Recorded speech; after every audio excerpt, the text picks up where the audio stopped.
Thank you very much, Chris. Look, first of all, can I acknowledge the traditional owners of the land on which we gather and pay my respects to elders past and present. Can I acknowledge Alicia Doherty, General Manager, American Chamber of Commerce, to Wendy King, Queensland Governor, American Chamber of Commerce, Craig Goldstein, representing the US Consul General Valerie Flower, of course to Chris Freeman, the Chair of the Board of QPAC, who's doing an outstanding job there, and I think Chris gave everyone a nice plug for the Royal Ballet that's coming here in the middle of the year. And I might also give a bit of a plug for the World Science Festival that's on at the moment as well. So the first time that festival is being held outside of New York here in Brisbane, and it's great to see that Queensland has that science festival and not any other state, so we're very happy about that. Look, distinguished guests, ladies and gentlemen, well, thank you very much for the invitation to be back here at the American Chamber of Commerce.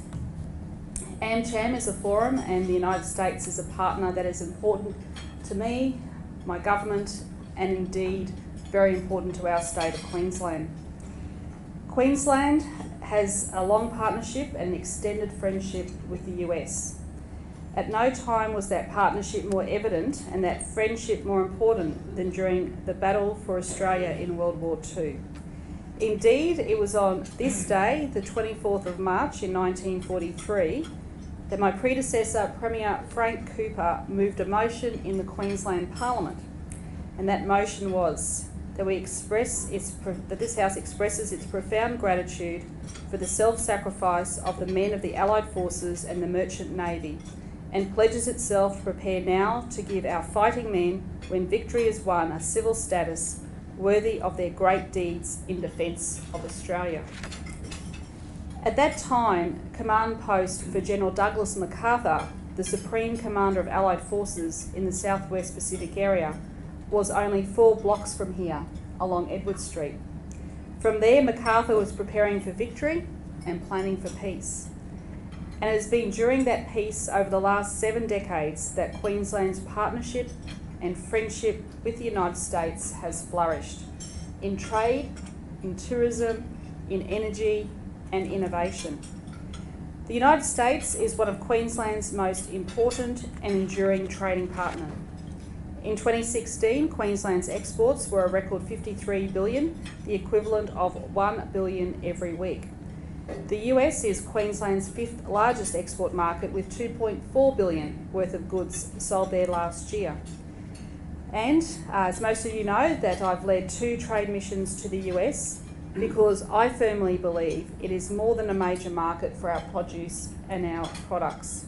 The US is also a growing market for our services sector and an increasingly important partner in areas such as tourism, energy and innovation, and I want to touch on each of those areas today. In terms of tourism, I cannot stress to everyone in this room that our state is booming in the area of tourism. It's quite ironic that when I travel up to Cairns, I have people saying to me through our Aviation Attraction Fund, don't send us any more flights at the moment, we actually need more product, we need more hotels built. And it's interesting, when I go on these trade missions, I'm actually speaking to investors, talking to them, and I was in a room just in India just recently and mentioning this exact story. And they said to me, we're in tourism, can we come out and have a look? We'd like to have a look at Cairns and see if there's any opportunities for investment.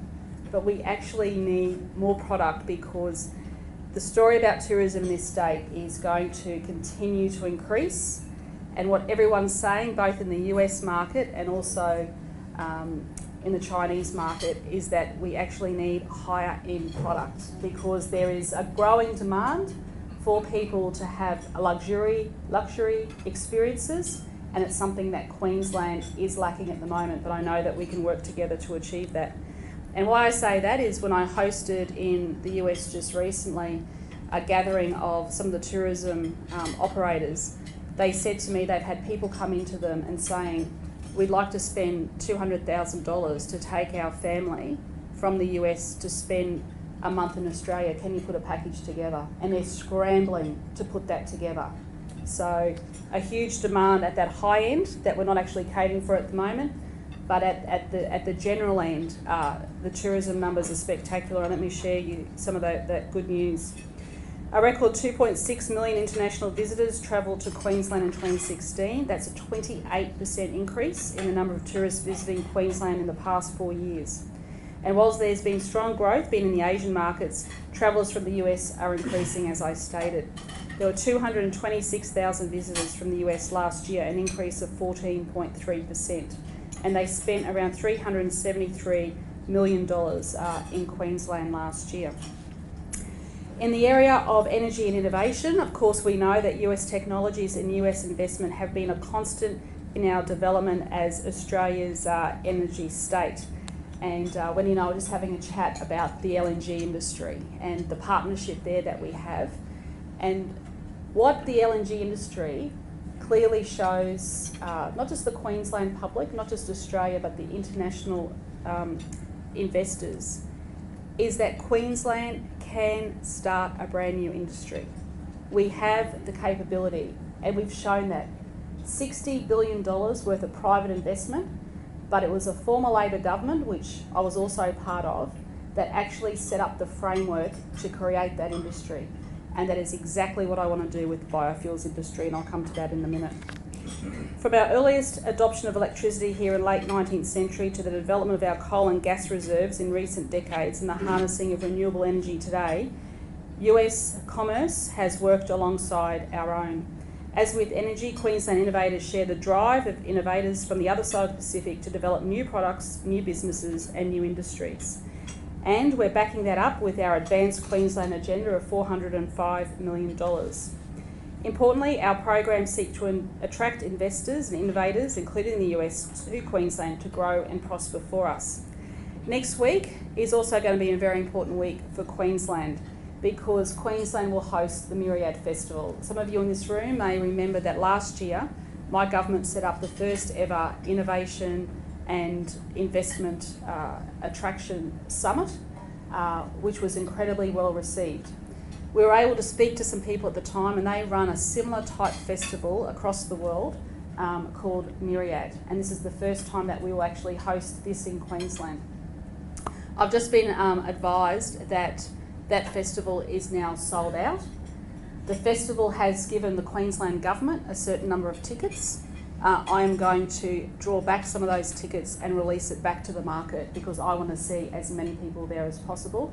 There have been 2,000 people who have registered, completely sold out, ahead of schedule, which just goes to show that there is the appetite for startups in this state.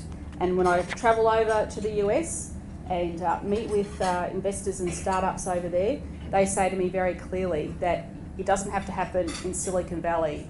You can have your own startup state, and that's what I want to see. I want to see Queensland become the startup capital of Australia, and I think by attracting festivals like Myriad, having 2,000 people there, investors, innovators, startups, all coming together, talking to one another, and what we want to see is that investment coming here and people being attracted to stay here.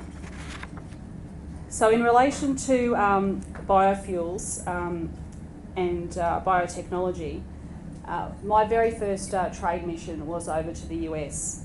We travelled to Bio in 2015 to Philadelphia, and I know Mario Panisi's here with us. And I think that's been very important. I think Peter Beattie has set that up many years ago about making sure that Queensland was part of a bio future by really drawing Queensland out of some of those dark ages where we were just focusing on our traditional economy, but setting Queensland up for the future. And also when I travel around the world, people understand where Queensland and Brisbane is, but they also know that we have some of the best research institutions here in Queensland. And we've got to continue to promote that. We've got to continue to keep our best and brightest here, but we also want to attract the best and brightest from overseas. And what I saw very clearly when I became Premier 2 years ago is that it was the end of the smart state money was drying up. And if we wanted to keep that smart state agenda, which has now morphed into Advanced Queensland, we needed as a government to invest in that. And that's what you're seeing through these activities, the Innovation and Attraction Investment Summit Myriad, going to bio, taking delegations over to the US, and now what we are seeing is some of those great companies coming and investing back here in Queensland. Emery, Johnson & Johnson, just to name a few, that have actually come here to Queensland as a direct result of me going to bio and sitting down in a room with these companies and saying, we want you to set up in Queensland because we believe that Queensland has something to offer. And as I said, we set up the LNG industry, a former Labor government, brand new industry. I firmly believe that we can set up the new biofuels industry. And I do want to pay tribute here and thank the former US Consul General, Hugo Lorenz, and also the former Ambassador, John Berry, who worked very closely with me when I assumed office about developing those relationships. And from my point of view as Premier, I have never seen that level of engagement from a US Consul General before and an Ambassador who's actually worked actively with our program and worked actively with the US Navy to encourage the development of that new relationship, but also that long-term friendship.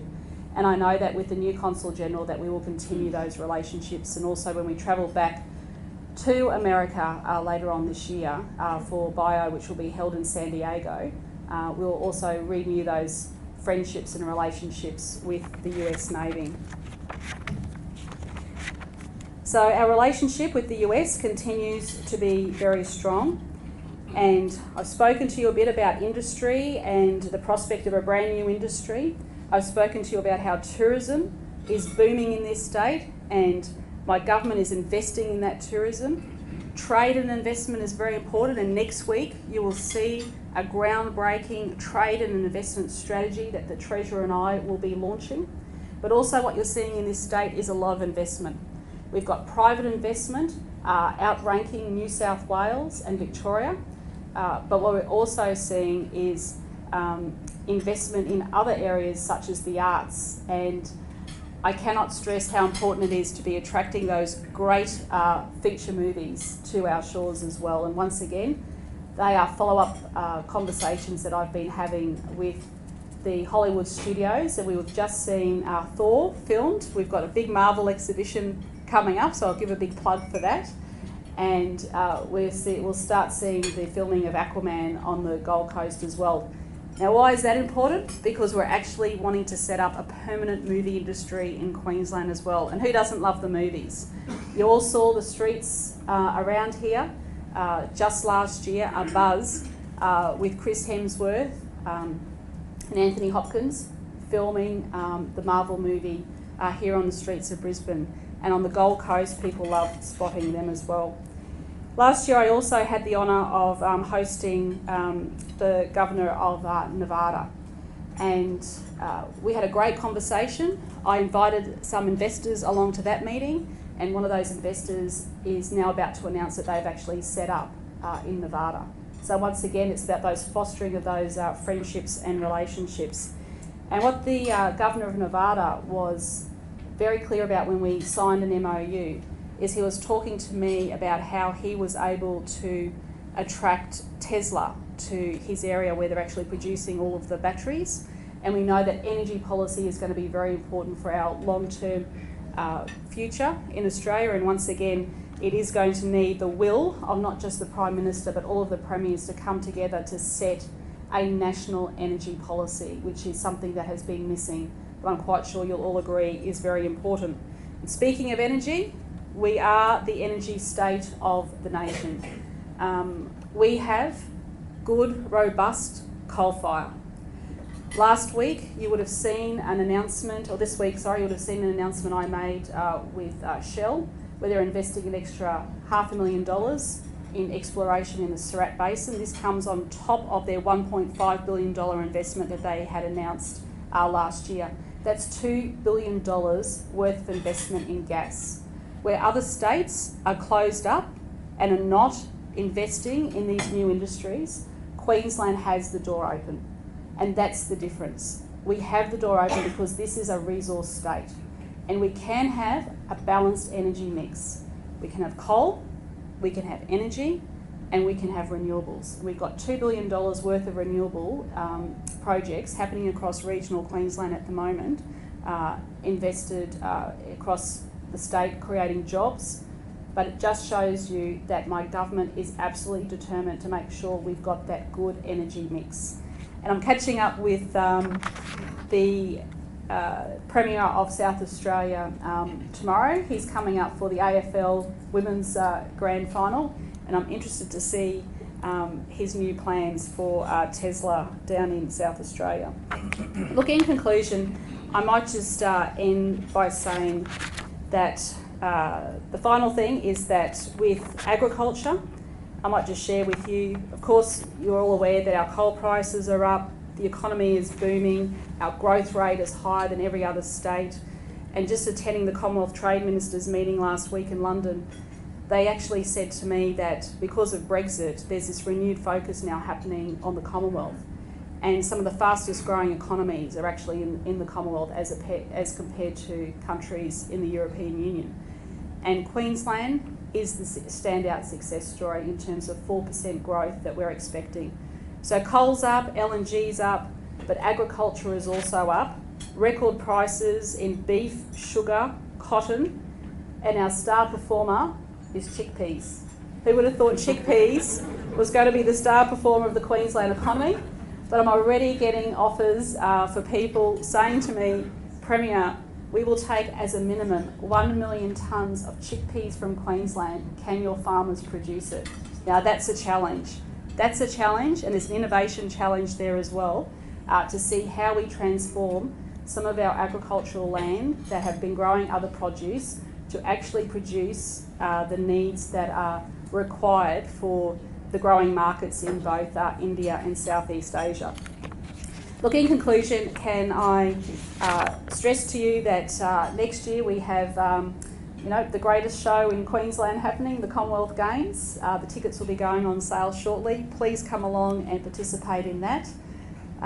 The Gold Coast community is looking forward to it, but I'm quite sure that it's going to place Queensland on the international map, but also to good opportunities for business. And if there are businesses in the room that are thinking about wanting to sponsor something, can I urge you, the Commonwealth Games is a prime area to sponsor and get involved in. So look, thank you very much for inviting me along today. Our relationship with the US is growing from strength to strength, and we were just commenting on the recent, at our table on the recent US elections. We hope that the US continues to look outward. We know that our long and enduring relationships and friendships will continue now and into the future. We value the relationships and friendships that we have formed with my government and different parts of the US over the last couple of years. I want to build on those. I want to continue to attract investment. I want to grow our tourism market, but also to innovation is a key. And I think that clearly through our Advanced Queensland platform, we are offering the right incentives for people to come to our state, invest, relocate their industries here, and I think that will make us even stronger. So thank you very much to everybody, and thank you for getting up so early for coming along for breakfast today, and I look forward to addressing your AmCham at the next available opportunity next year. Thank you.